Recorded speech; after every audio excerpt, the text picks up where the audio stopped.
Olá, tudo bem? Hoje nós estamos aqui, mais um episódio no nosso Onco Podcast, e eu tenho a grata felicidade de trazer hoje uma médica muito importante em oncologia. Eu trabalho com ela atualmente e o nome dela é Marcele Goldner Sesca. A doutora Marcele, gente, ela tem uma experiência bastante interessante em oncologia.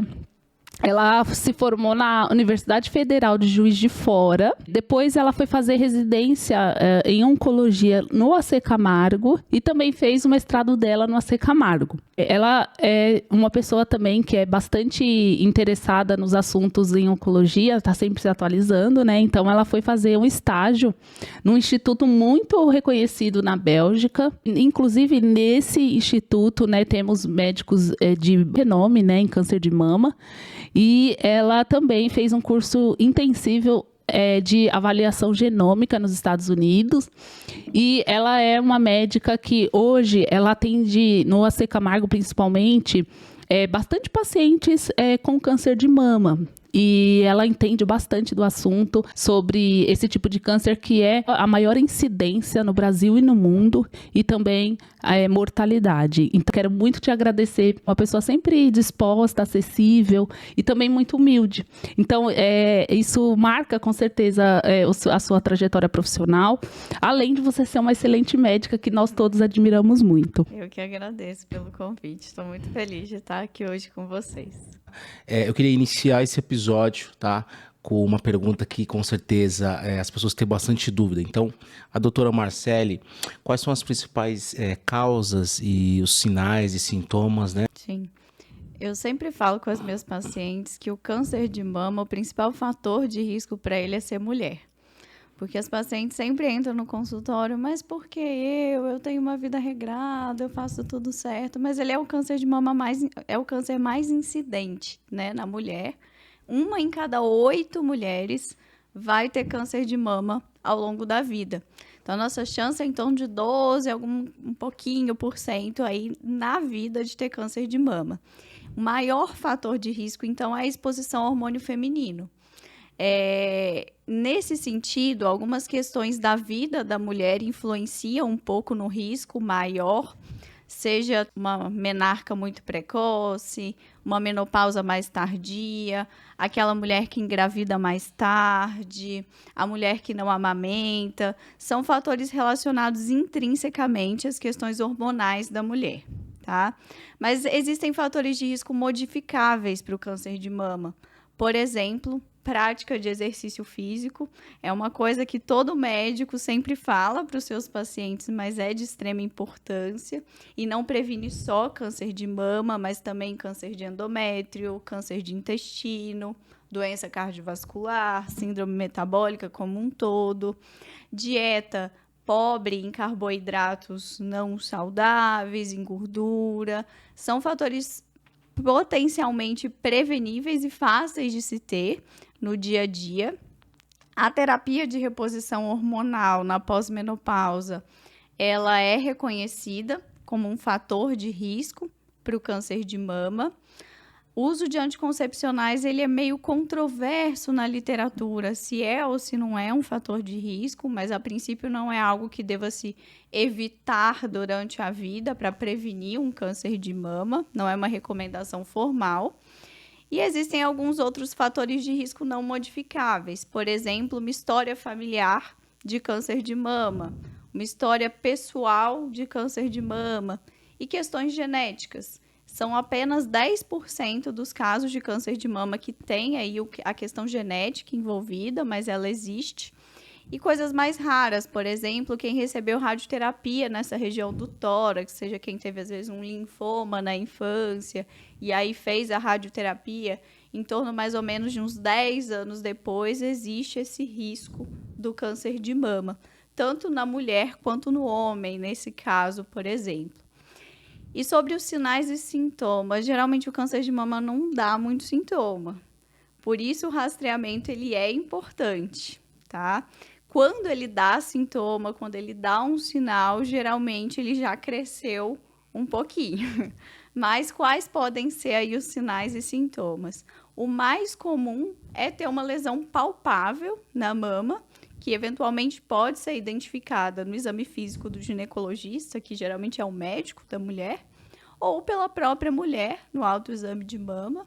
Eventualmente pode ocorrer uma secreção ali pelo mamilo, uma secreção papilar.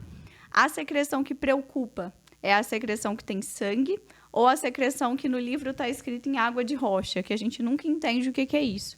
É água clara, é igual essa água que a gente pode beber aqui. É secreção em água clara.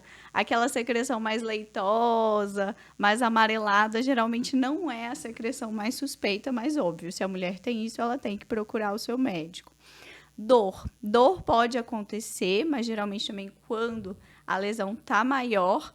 E, às vezes, quando a gente tem um bloco linfonodal aqui nessa região da axila, o plexo braquial, ele passa por aqui, então a dor, ela vem muito nessa região do braço aqui, ó, nessa região posterior do braço. Mas, mais uma vez, sintoma em câncer de mama não é algo que a gente deve esperar para fazer o diagnóstico. Eu reforço que o rastreamento é o mais importante. Mas são sinais de alarme. Perfeito, doutora, é isso. E outra coisa também, que é algo que a gente ouve falar bastante, né? E com certeza as pessoas vão ter dúvida. A ocorrência do câncer de mama em homens, né? E quais as recomendações, e sobre esse assunto, o que você, né, teria para mencionar aqui nesse Oncopodcast? O câncer de mama em homem é um câncer bem raro. Ele corresponde mais ou menos a 1% dos cânceres de mama como um todo. Se a gente considerar que o câncer de mama é muito incidente, realmente é raro, né? O câncer de mama em homem, como a gente não pensa muito que ele pode acontecer, geralmente ele tem um diagnóstico mais tardio. Ele geralmente ocorre aqui atrás da areola, né, do mamilo. E aí é aquele homem que às vezes tem aquela lesão que dói, que é palpável e que passa por vários médicos até conseguir fazer o diagnóstico, porque ninguém imagina o que seja, né? Às vezes tem essa questão da descarga ali, papilar também. É um câncer um pouquinho diferente em biologia do da mulher.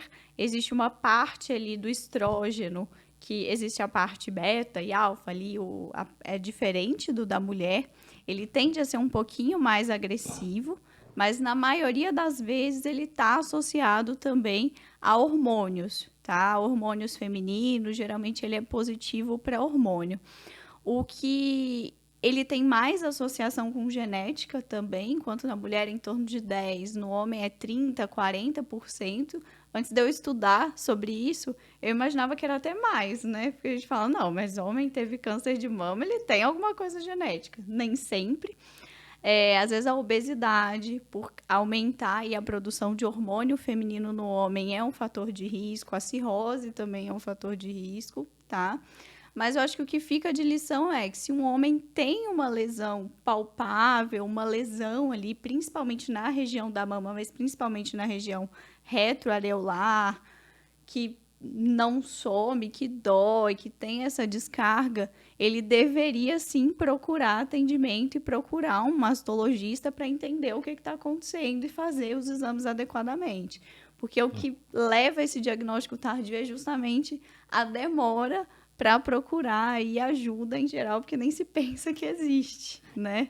Exatamente, porque a gente, né, que é homem, né, a gente recebe, né, um diagnóstico assim, a gente vai saber, mas como, né, isso pode acontecer, Exato, né? Na verdade, existe. mas existe, tem essa correlação, assim, né? Até para quem tem síndrome genética, que tem risco aumentado de câncer de mama, geralmente no homem é o BRCA2, na mulher o mais comum é o 1, mas também pode ser o 2, mas no homem geralmente é o 2.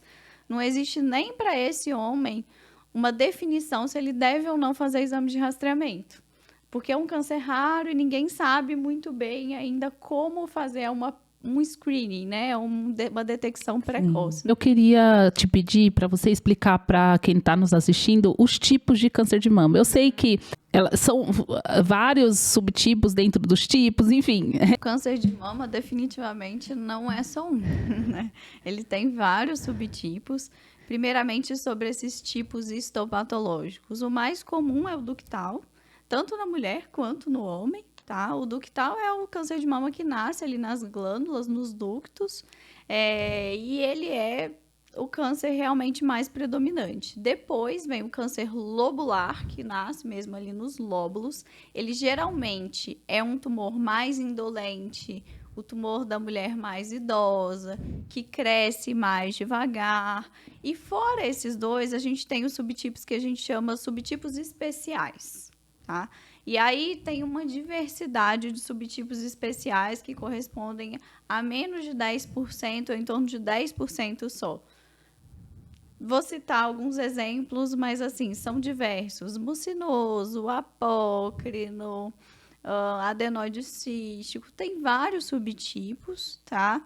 E dentre esses subtipos, até para o oncologista, quando eu me deparo com um subtipo especial de câncer de mama, eu sento e vou ler a respeito. Porque como ele é mais raro, eu preciso entender. Ele tem um comportamento mais benigno, então talvez esse subtipo seja tratado de uma forma mais branda, com uma terapia menos intensa. Para essa paciente que às vezes precisaria de químio, se tivesse um câncer ductal, às vezes eu não vou fazer químio, ou pelo contrário, só por ter um subtipo especial mais agressivo, talvez eu seja mais intensa no tratamento. Esse daí sempre eu também tenho que sentar para ler, tá? Porque ele é mais raro e é específico mesmo. Mas os mais comuns são os que se desenvolvem nos ductos e nos lóbulos. O ductal, que predominantemente é o que ocorre. E aí, às vezes, vem lá na patologia como subtipo não especial. É a mesma coisa, é o comum. Ou o lobular. Às vezes, o câncer pode ser até ducto lobular também. Pode ter as duas composições, assim, tá? Agora, sobre os subtipos moleculares, né? Aí, isso também guia muito o nosso tratamento e o que esperar da agressividade ou não do tumor. Primeiramente, a gente sempre olha naquela imunohistoquímica, que é uma avaliação um pouco mais específica da patologia, os receptores de hormônio. A gente olha tanto o receptor de progesterona quanto de estrógeno. E, por definição atual, se eu tenho pelo menos 1% de positividade ou para a progesterona ou para o estrógeno, eu tenho um câncer que é luminal, que tem receptor de hormônio positivo, tá? Essa classificação, ela talvez num futuro ela mude um pouco, porque a gente sabe que a expressão de pelo menos 10% desses receptores hormonais é o que guia mesmo ali a proliferação do tumor baseada em hormônios mesmo, mas a princípio, se eu tenho pelo menos 1% de hormônio ou estrógeno ou progesterona positivo, eu tenho um tumor que eu chamo de luminal, que é o mais comum da mulher. Se eu tenho a proteína ali da membrana, o HER2 positivo, que é uma outra coisa que eu procuro na imunohistoquímica, aí eu tenho um tumor HER2 positivo, tá? E esse HER2 positivo na imunohistoquímica precisa ter 3 cruzes de expressão ou 2 cruzes com um exame complementar que eu faço, que é a hibridização in situ amplificada. Tá? Então, é uma coisa um pouquinho mais complexa. Mas eu posso ter, então, um câncer luminal, que tem ou progesterona ou estrógeno positivo, ou ambos positivos, o HER2 positivo, que pode ou não ser luminal, porque eu posso ter as duas coisas positivas, e aí vem o triplo negativo, que não tem nada positivo, tá? Todos esses marcadores são negativos no triplo negativo. Existe uma outra coisinha que a gente pesquisa na imunohistoquímica, se alguém já teve câncer de mama ou se já viu algum resultado de câncer de mama, que é o Ki67.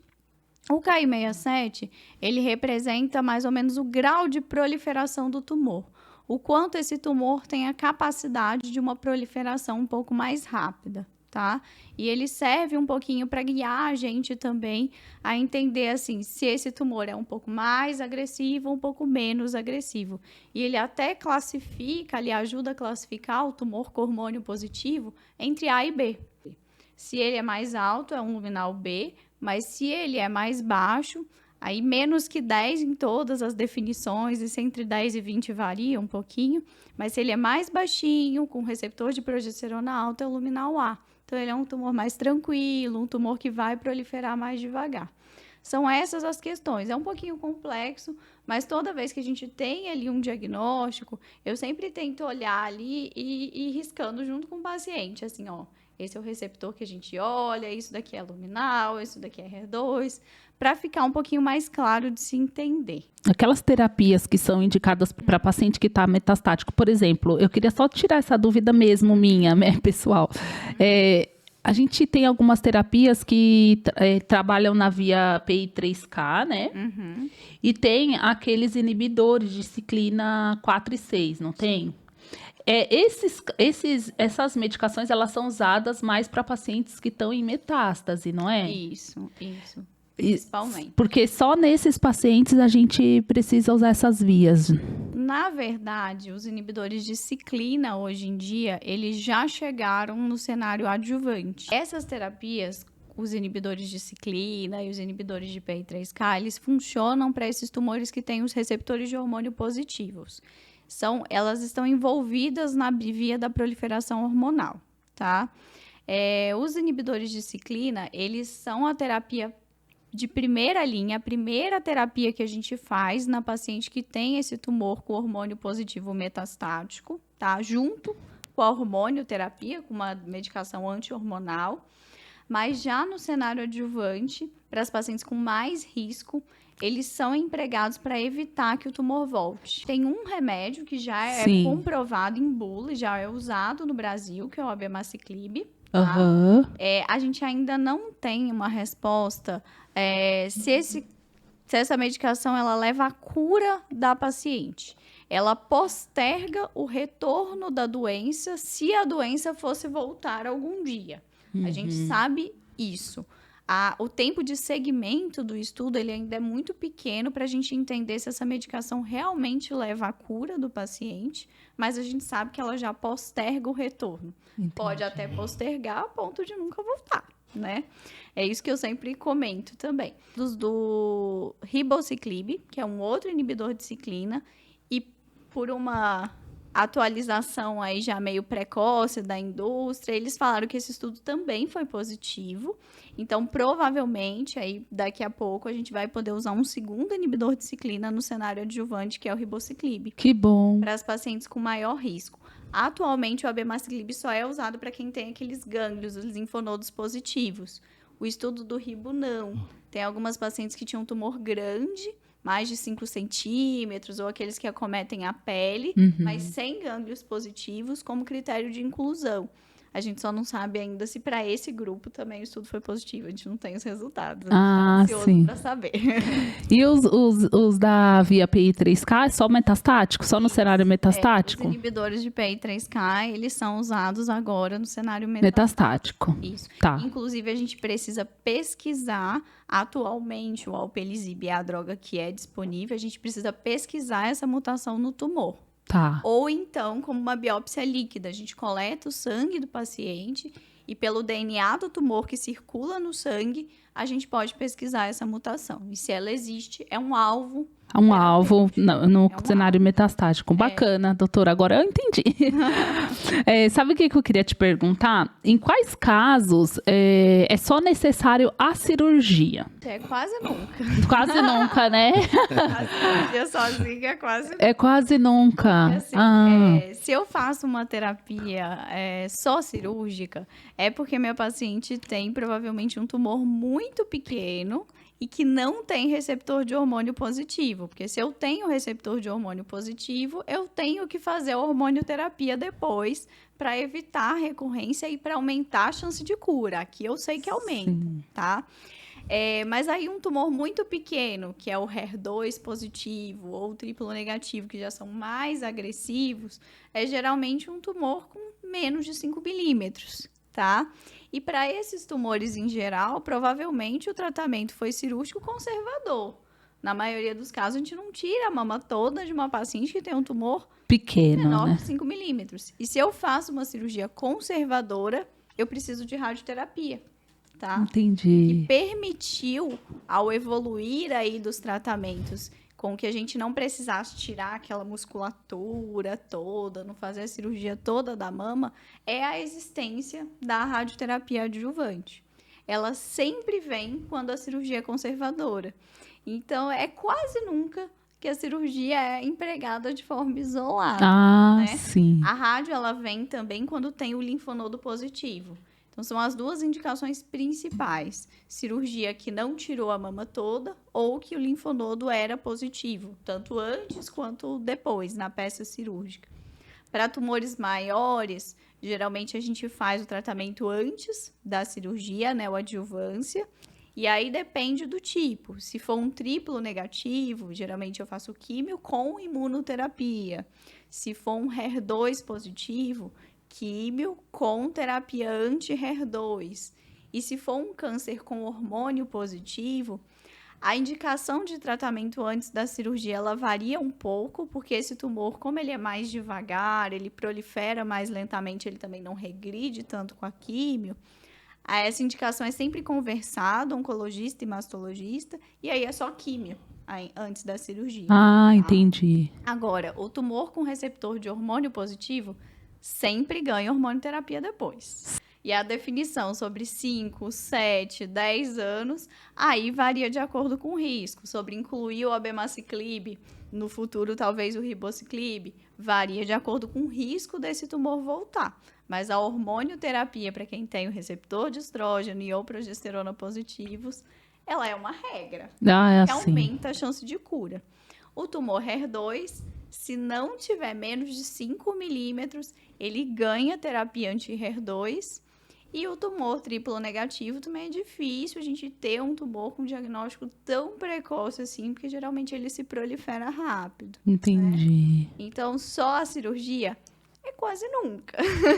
Cirurgia com rádio, Cirurgia com é rádio mais comum. é mais comum, porque se eu tenho um tumor bem pequenininho, diagnosticado no rastreamento, aí eu faço uma cirurgia conservadora e a radioterapia. Às vezes a rádio pode ser até feita dentro da cirurgia, no momento da cirurgia, que é o intrabis. Sim. Então, falando grossamente, assim, para paciente mesmo, se a paciente, a indicação é uma quimio rádio, significa que aquele tumor, ele não está tão inteligente ainda, né? Ele não está apresentando receptor hormonal, ele não está com todas essas possibilidades aí de HER2, é um tumor ali que só vai precisar fazer uma cirurgia com uma rádio. Agora, se precisar de um tratamento complementar, significa que esse tumor já está um pouquinho mais inteligente, né? Já está ou crescendo, ou apresentando receptor, ou proteína, né? HER2. Entendi. Os alvos terapêuticos. É importante as pacientes saberem disso, porque realmente o tratamento do câncer de mama geralmente é um tratamento um pouquinho longo, né? Sim. O mais comum é esse tumor com receptor de hormônio positivo. E daí vem 5 anos de hormonioterapia. Sim. Isso não quer dizer também que esse tumor não tem alta chance de cura, que ele seja extremamente agressivo. Pelo contrário, a maioria dos cânceres de mama se curam se eles Sim. são diagnosticados no estágio inicial. Doutora, que assim, as pessoas normalmente, quando elas vão fazer o exame, né, da mama, elas recebem o resultado lá. E aí, o cisto ou o nódulo presente na mama. Então, você poderia explicar um pouquinho, né, como é que é essa morfologia, na verdade, né, como que eles se comportam, entendeu? A lesão cística, ela é uma lesão, na maioria das vezes, benigna. É uma lesão com conteúdo mais líquido dentro, como se fosse uma lesão molinha, né, com conteúdo líquido dentro. Alguns cistos são cistos mais complexos. Então, às vezes, você tem um conteúdo líquido com um pouco de coisinha sólida, um pouco grossinha ali dentro. E aí, essas lesões começam a ficar um pouco mais suspeitas. E até o próprio radiologista, ele pontua isso lá com BIRADS, né? Eu tenho um cisto, mas ele tem um conteúdo ali mais espesso, mais sólido, não é aquele líquido claro, bonitinho, aquela bolinha. No ultrassom ela vem uma bolinha mesmo pretinha, no ultrassom bem bonitinha, bem delimitada. Mas não, eu tenho um cisto mais espesso, com conteúdo suspeito, o BIRADS já começa 3, 4, dependendo da suspeição, que o radiologista tem expertise ali para definir. Os nódulos não, eles são alguma coisa mais sólida, mais firme, né? Todo nódulo de mama tem características de malignidade? Não. Às vezes, os fibroadenomas, que são as lesões benignas mais comuns da mama, são lesões muito características na mamografia, às vezes parecem uma pipoquinha, e são lesões sólidas, durinhas, mas que têm uma característica benigna. Mas, em geral, os nódulos, o câncer de mama se apresenta muito mais como uma lesão nodular, sólida, do que como uma lesão cística, tá? Mas, mais uma vez, o radiologista ele tem essa expertise também para definir se um nódulo é suspeito ou não. Por isso que é sempre importante a gente entender o que está ali no laudo, entender a característica das lesões. Mas, basicamente, cisto, molinho, conteúdo líquido dentro, que pode ter conteúdo sólido junto, e nódulo sólido, conteúdo mais durinho. Mulher jovem, em idade ainda menstrual, uma mulher em plena, assim, ovulação, que ovula todo mês, tudo, tem mais chance de formar cisto na mama. Então, não é incomum. Uma mulher jovem provavelmente vai ter achados no ultrassom de mama. Então, é importante entender que isso pode existir sim, porque senão vem o desespero, né? Meu Deus. É muito importante você falar isso, doutora, porque as pessoas têm medo. Tem um cisto. E aí, entender a diferença entre o cisto e o nódulo. E que é comum também esse achado, é muito importante para as mulheres, né? Cada vez mais a gente vê que quem tem acesso, né, acaba fazendo os exames, né? mais cedo do que é formalmente recomendado para rastreamento. Eu não julgo, tá? Isso é uma medicina personalizada. E existem casos, né, de câncer de mama em mulheres mais jovens mesmo. Mas é importante entender que quando eu faço um exame numa mulher jovem, a chance de achados benignos e de mais achados é maior, né? Porque senão vem o desespero e às vezes vem a intervenção desnecessária também, né? Com certeza.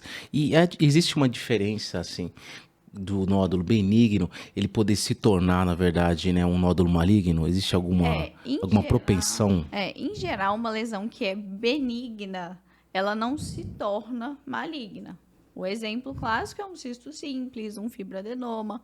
O que pode acontecer, eventualmente, é que algum exame, às vezes, é operador dependente. Então, se eu não tenho um exame feito por um profissional muito especializado, às vezes, aquela lesão realmente já tinha algum componente ali suspeito e não foi identificado, ou às vezes aquela lesão até não se manifestava ainda com características agressivas no exame de imagem, tá? Mas quando eu fiz uma biópsia e eu tenho uma lesão claramente benigna, se eu tive a indicação de fazer uma biópsia, tá? Porque na maioria dos casos as lesões benignas não têm indicação, essa lesão não vira um câncer. Eu tenho as lesões que são fatores de risco e pré-malignas, que aí são as hiperplasias atípicas, os carcinomas in situ, que são tratados até como se fossem um câncer, tem que fazer a mastectomia, dependendo se for o ductal in situ, até radioterapia, e pode até fazer profilaxia com hormônio. Mas essas são lesões classicamente já pré-malignas. Eu tenho uma atipia, eu tenho uma alteração. Mas aquelas benignas, não, elas não viram câncer. Em geral, não tem essa definição, tá? Talvez pode ser que na imagem alguma coisa mudou ao longo do tempo, mas se eu faço uma biópsia, eu tenho uma lesão benigna, não. Ela não vira uma lesão maligna. Perfeito. Sim, doutora, e falando um pouco da evolução dos tratamentos, né? A gente, no passado, a gente tinha muito nessa opção quimio-rádio, depois vem a quimioterapia, depois vem o anticorpo monoclonal, né? Anti-VEGF, para fazer ali concomitante com químio. E o histórico atual, né, que a gente tem, são esses que a gente comentou, né? As terapias anti-HER2, as terapias para positivo de hormônio, essas de mutação PI3K, enfim. E mais recentemente, né, veio então o anticorpo conjugado à droga, né, porque se tornou para a gente recentemente, né, o grande avanço também no tratamento do câncer de mama. E eu queria que você comentasse um pouco sobre esses avanços, esses tratamentos, o quanto você vê isso na sua prática e o quanto você se sente até confortável, né, de cada vez mais ter essas opções terapêuticas no seu dia a dia. Que bom que essas terapias existem. E o avanço, né, foi muito rápido, né? Porque elas mudam a história natural do câncer de mama, né? A mesma paciente metastática que antes tinha uma doença aí com um prognóstico ruim, que se esperava que ela fosse, infelizmente, falecer em breve, ela hoje em dia ela tem aí a expectativa de que essas terapias tenham uma boa eficácia para controlar o tumor por mais tempo, para dar mais qualidade de vida para essas pacientes, né? Esses remédios, esses anticorpos conjugados à droga, na verdade, eles têm um ligante-alvo, por exemplo, como se fosse uma anteninha, vamos supor agora a droga que mais se fala no momento, o trastuzumab deruxtecan. A célula ela tem uma anteninha, que é o HER2, que é um dos marcadores que a gente sempre pesquisa. Então, ele tem um ligante para essa anteninha. E como ele liga muito especificamente ali, ele consegue jogar a quimioterapia dentro da célula de forma eficaz, mas dentro da célula tumoral. Então, ele geralmente também tem menos efeito colateral, porque a quimioterapia ela age no sangue, no corpo, em todas as células. Essa não, essa tem uma especificidade um pouco maior ali com a célula do tumor. E isso é bom tanto para efeito ruim ali, então dá qualidade de vida para a paciente, e também para matar as células do tumor, porque ela é muito específica. Então, cada vez mais tem se desenvolvido essas drogas, as drogas que são muito específicas em ligação com o tumor e muito mais eficazes. Então, a gente vê regressões maiores da doença, melhora de sintomas ruins que vinham por causa da doença, seja dor, seja uma fadiga tão importante, outras questões que podem acontecer aí por compressão e por alterações aí que as lesões metastáticas têm. Então, é uma grande esperança, assim, e na prática clínica, com o uso dessas drogas, a gente vê uma eficácia real. Pacientes que às vezes tinham feito 6 linhas de tratamento e a cada avaliação, infelizmente, de tomografia há 3 meses, era uma notícia ruim. A doença, infelizmente, piorou, a doença progrediu, e agora tem 1 ano do tratamento novo. Que bom. E toda vez, uma notícia boa. Ou a doença reduziu, ou a doença está controlada e com qualidade de vida. Então você está sentindo isso na sua prática, né? Que bom, com doutora. certeza. O avanço da tecnologia na criação de drogas ajuda muito os pacientes. Claro que a gente sempre tem que ter um pouco de cautela com o que indicar, entender se o estudo ele é sólido, entender se a indicação traz um benefício para o paciente, principalmente nesses cenários muito precoces de cura, né? Porque aí eu tenho um cenário que a paciente já tirou o tumor, ela já fez o tratamento principal e tudo que eu quero agora é ganhar mais chance de cura, mas também trazer um pouco de efeito colateral. Então, o benefício é real, eu tenho que entender se é, mas a tendência é que seja, e cada vez mais, mesmo a paciente que infelizmente já tem metástase, está conseguindo viver mais e com mais qualidade de vida. Eu tenho pacientes que trabalham normalmente, que têm aí, que cuidam dos seus filhos, que vivem normalmente. Elas tomam medicação? Tomam. Não tem jeito, elas têm que vir no médico com frequência, fazer exame com frequência e ficar ansiosas, infelizmente, com frequência, porque toda vez que elas fazem um exame é uma ansiedade, não só para elas, tá? Para a gente também, não vou negar, mas é uma vida normal, assim, né? É uma vida com muita qualidade. Então, essas terapias são impressionantes. E elas também têm um menor nível, né, de efeito colateral, né? Sim. É por isso que aumenta essa qualidade de vida, né? Isso, porque é mais alvo específica, né? Bacana. Claro que algumas terapias alvo específicas ainda são tóxicas, né? Não são todas mil maravilhas, mas como o tratamento avançou e na prática clínica é óbvio. É óbvio mesmo esse benefício e é óbvio como as coisas estão diferentes. Que bom, Eu fico doutora. muito feliz de estar vivendo essa era. Essa era, né, de avanço, né? Doutora, agora eu vou fazer uma dinâmica, tá? Porque, assim, a gente vê muito em outubro, principalmente, nas redes sociais, as pessoas falando muito do autoexame, né? E será que está claro para as pacientes como deve ser feito esse autoexame? Então, eu trouxe uma mama didática para você colocar para o público, né? De modo geral, como deve ser feito esse autoexame das mamas, tá? Bom, então a gente colocou essa mama aqui para mostrar para as mulheres como se faz o autoexame das mamas. O autoexame das mamas, ele é importante para que a mulher se conheça o seu corpo. Ele, mais uma vez, o rastreamento com o exame de imagem, ele é o mais importante, porque, em geral, o autoexame das mamas só é capaz de detectar nódulos a partir de 1 centímetro, a não ser que eles sejam muito superficiais, mas ele é um exame importante sim, tá? Não é o único, mas ele é essencial. Em geral, deve ser feito uma vez por mês, e aí a mulher tem que escolher um dia mais ou menos específico do mês para fazer. Por quê? Se ela está na pré-menopausa, a mama dela vai variar um pouco de acordo com o ciclo menstrual. Então, se eu faço nos primeiros dias do mês, eu tenho que fazer sempre nos primeiros, no meio do mês, no final, tá? E aí o exame começa com visualização. Primeiro você vai ver a sua mama. Então, você tem que estar na frente de um espelho, tá? E aí você vai olhar para ver se sua mama tem alguma alteração visível.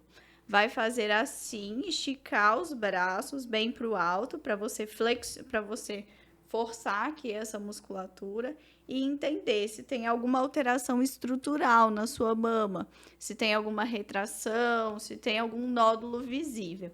E depois colocar as mãos na cintura e ficar virando assim, ó, as mamas no espelho, para entender mesmo se tem algo diferente, tá? Então, a primeira fase do autoexame é a fase de se olhar, de ver se existe alguma alteração na mama.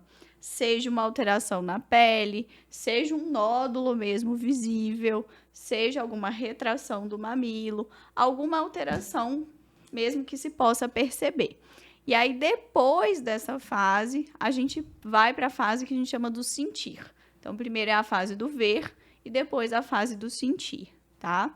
O posicionamento adequado para sentir é esse posicionamento aqui. E, em geral, o jeito de sentir é com a polpa dos dedos, deixar esses 3 dedos sempre juntinhos, tá? Para poder fazer movimentos circulares e sentir ali a mama. Pode ser com a mão assim também, talvez fique mais fácil para algumas pessoas, ou assim, não faz muita diferença, mas deixando esses 3 dedos juntinhos. E o posicionamento é esse. A gente começa sempre dessa região aqui, axilar. Então, a gente também palpa essa região axilar. Porque se tiver algum nódulo, algum gânglio axilar um pouco maior, talvez ele seja perceptível, tá? E aí a gente vai fazendo movimentos circulares, tem que cobrir toda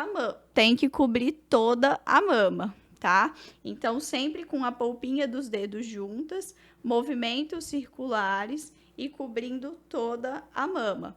O que se fala é que geralmente você pode ir circundando assim a mama com os dedinhos até cobrir toda ela e depois passar para essa parte aqui do mamilo.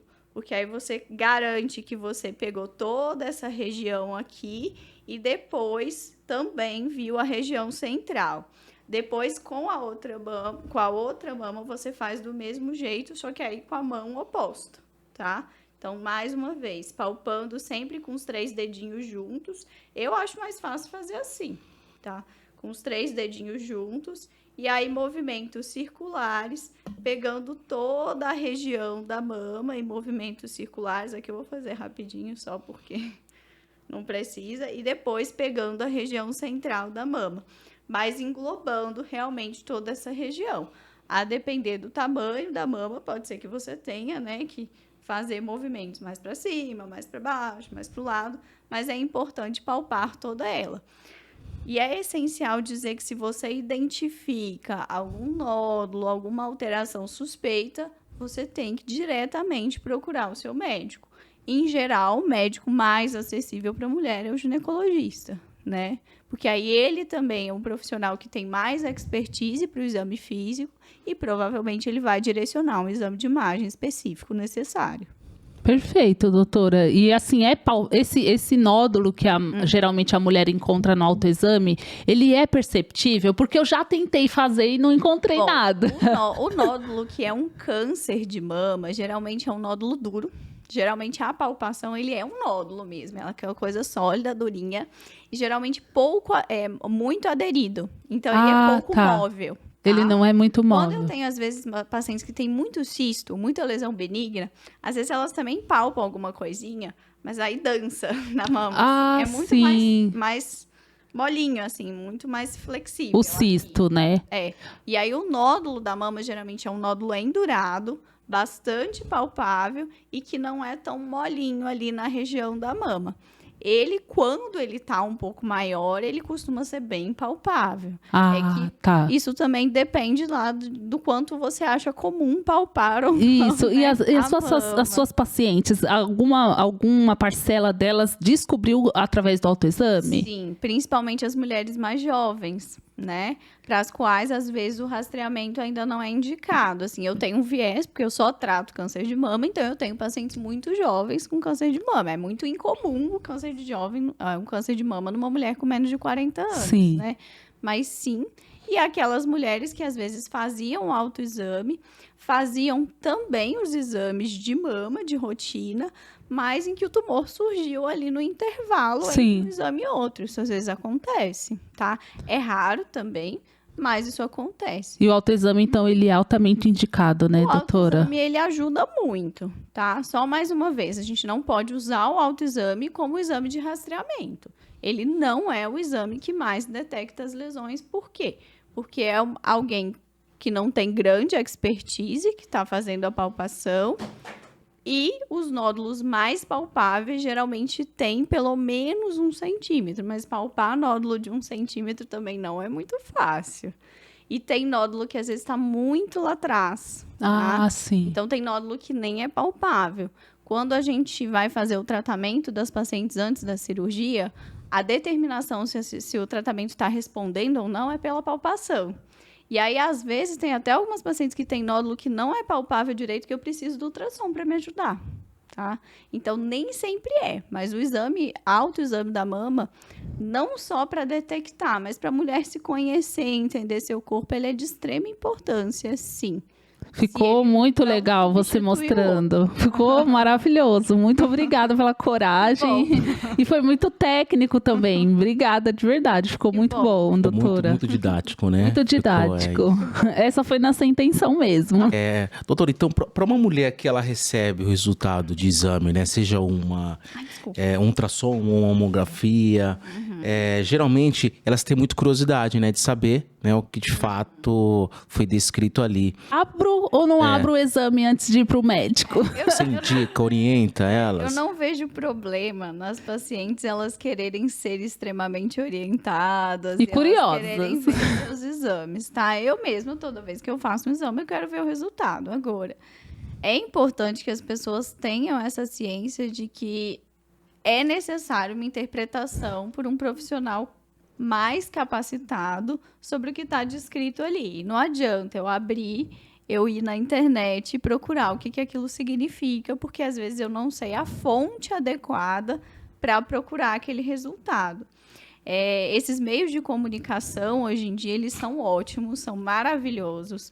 Eu acho que o acesso à informação, ele é essencial para todos. E quanto mais os pacientes são informados, melhor é a condução de todos os casos, porque a decisão tem que ser sempre conjunta. Não existe um tratamento paternalista que seja legal, tá? Mas existe muita coisa duvidosa também na internet. E é a fonte de busca de todo mundo que abre um exame de sangue, um exame de imagem, alguma coisa, né? Então, talvez ao pedir um exame para um paciente, a gente faz muito isso na genética, tá?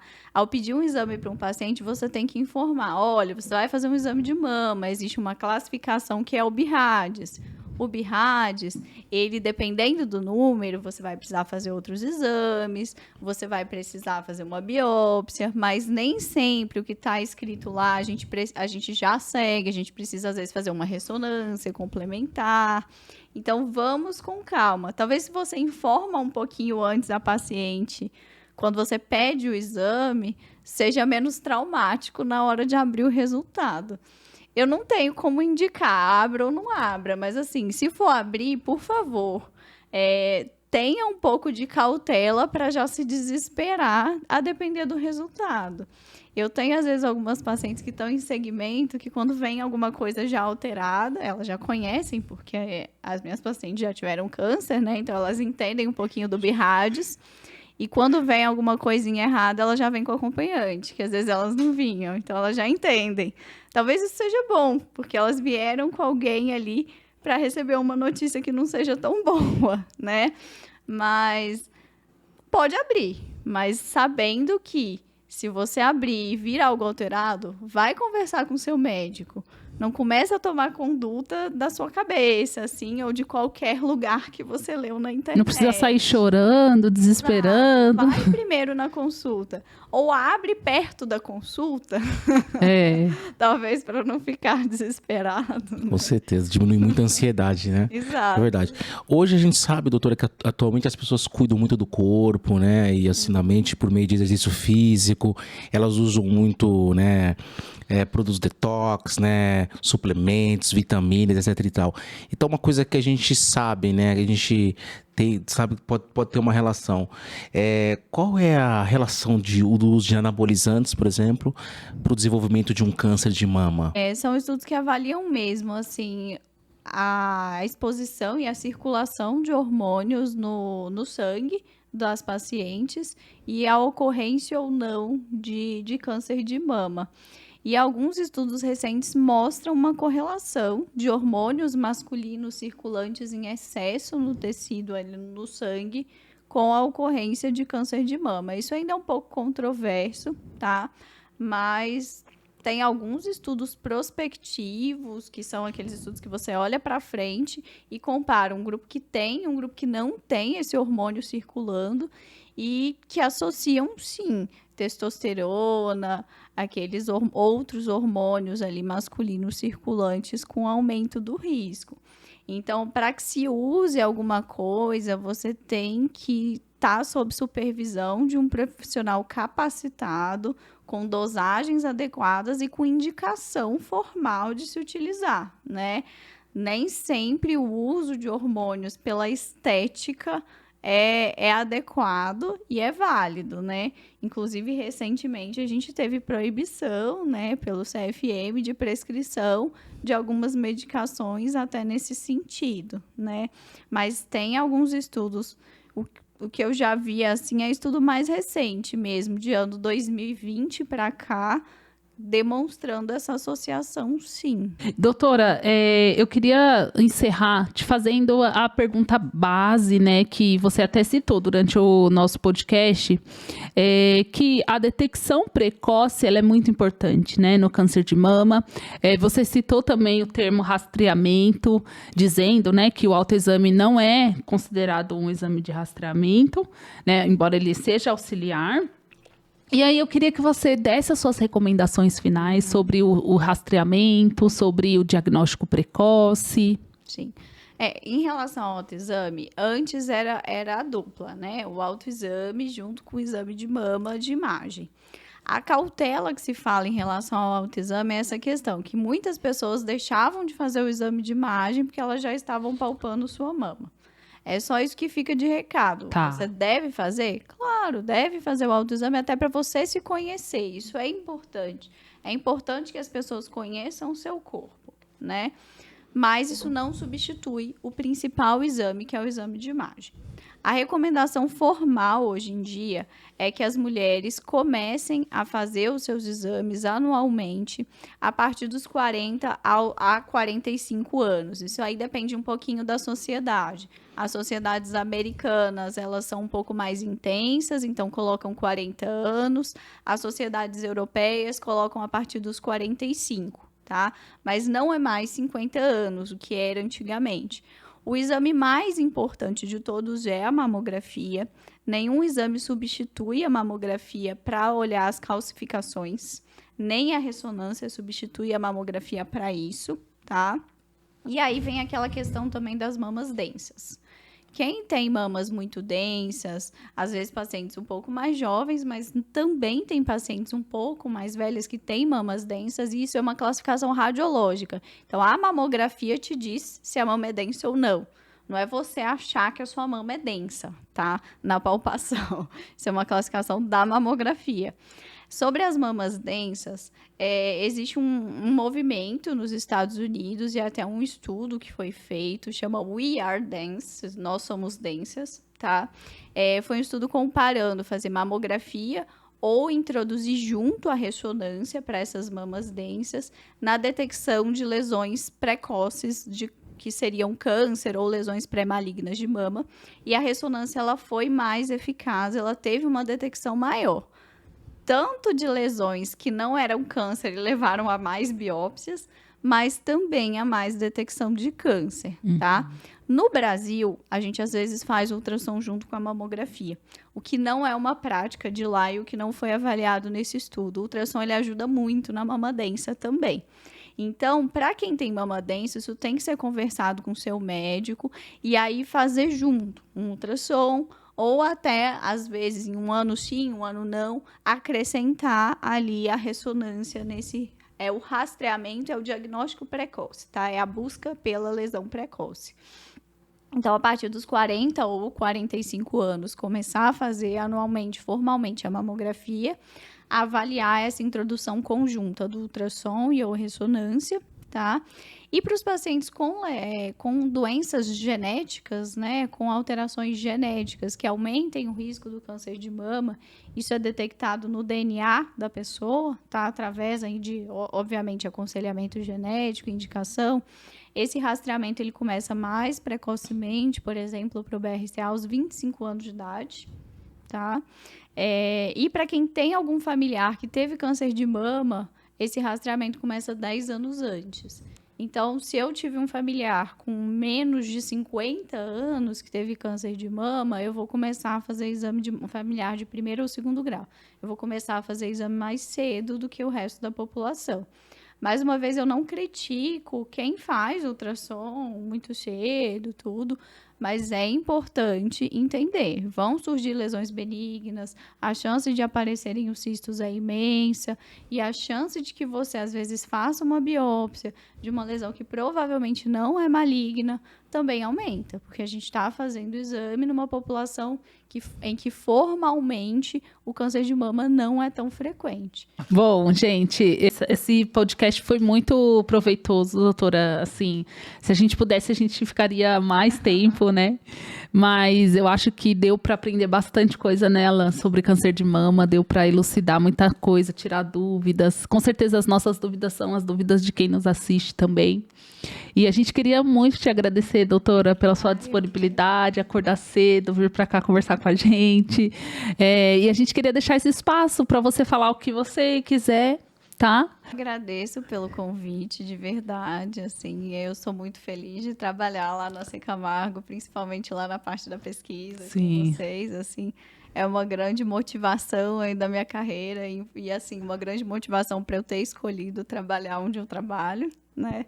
Que a pesquisa clínica, ela realmente muda a vida dos pacientes, né?